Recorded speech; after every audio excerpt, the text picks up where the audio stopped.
film Keluarga Cemara menghadirkan sutradara sekaligus pemilik perusahaan film sebagai saksi. Bukan hanya perusahaan, negara pun dirugikan karena tidak mendapat pajak.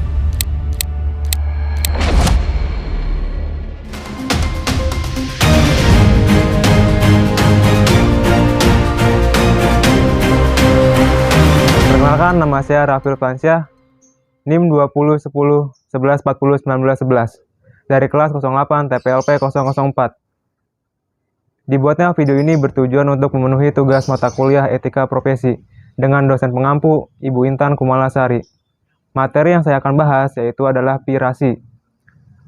Dengan kasus yaitu pembajakan film Keluarga Cemara yang diproduksi dari Visinema Pictures.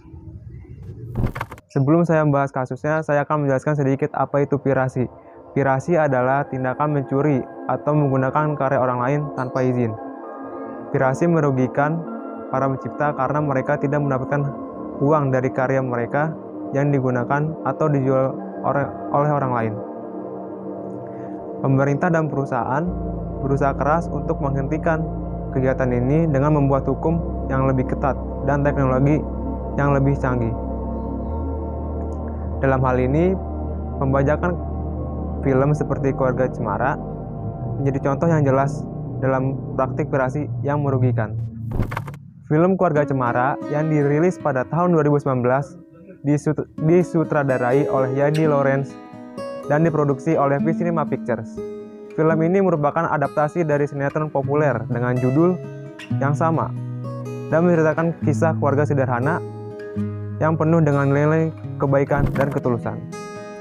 Setelah dirilis, Keluarga Cemara mendapatkan sambutan hangat dari penonton dan kritikus, serta berhasil meraih sukses besar di box office. Namun, kesuksesan ini diiringi dengan masalah serius, yaitu pembajakan atau pirasi. Tidak lama setelah film ini tayang di bioskop, salinan bajakannya mulai tersebar luas di internet. Film ini diunggah secara ilegal di situs Dunia Film 21 oleh seorang pria bernama Aditya Fernando Pasha.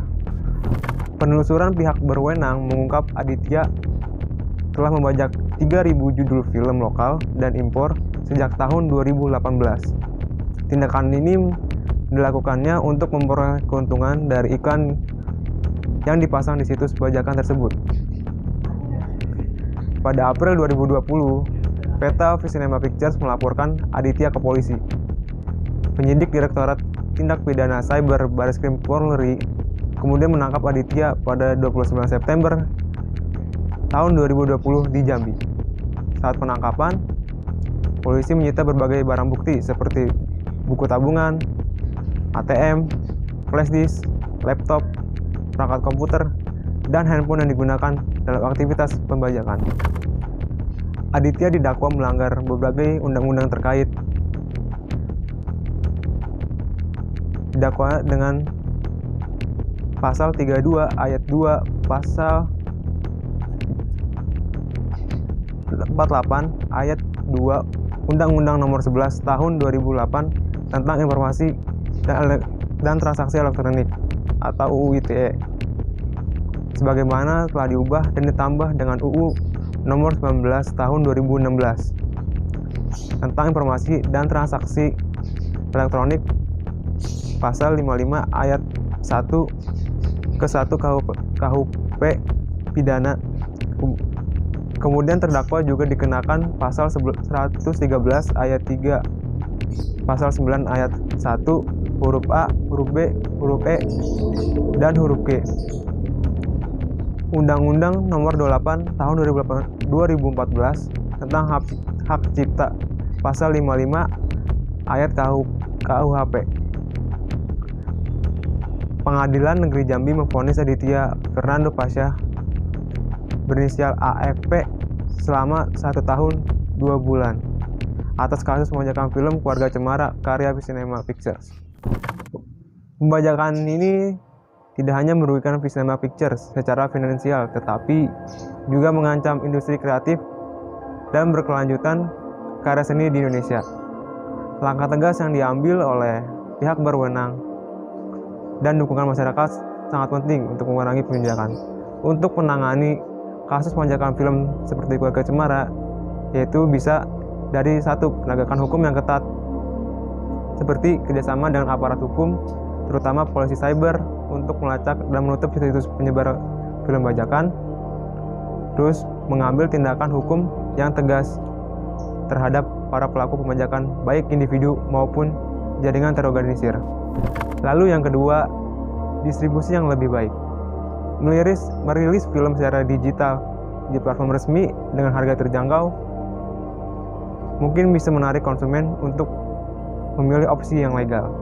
Yang ketiga yaitu kampanye peningkatan kesadaran publik. Melakukan kampanye yang intensif untuk meningkatkan kesadaran masyarakat tentang dampak negatif pembajakan, baik secara ekonomi maupun moral. Bisa juga melibatkan influencer dan tokoh masyarakat dalam menyuarakan pesan anti pembajakan dan mendukung konsumsi konten ilegal.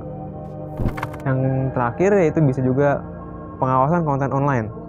Memantau konten online secara aktif untuk menemukan dan menurunkan konten bajakan.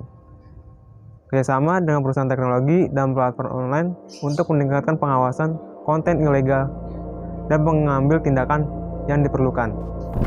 Kesimpulan dari kasus ini yaitu kasus ini menyoroti tantangan serius yang dihadapi industri perfilman dan dalam menghadapi pembajakan digital. Pembajakan tidak hanya merugikan perusahaan produksi secara finansial, tetapi juga mengancam berkelanjutan industri kreatif secara keseluruhan. Hukuman yang dijatuhkan kepada pelaku seperti Aditya Fernando Pasha diharapkan memberi efek jerak dan mengedukasi masyarakat tentang pentingnya menghormati hak cipta. Langkah-langkah yang diambil oleh Cinema Pictures dan aparat penegak hukum menunjukkan komitmen dalam memerangi pembajakan.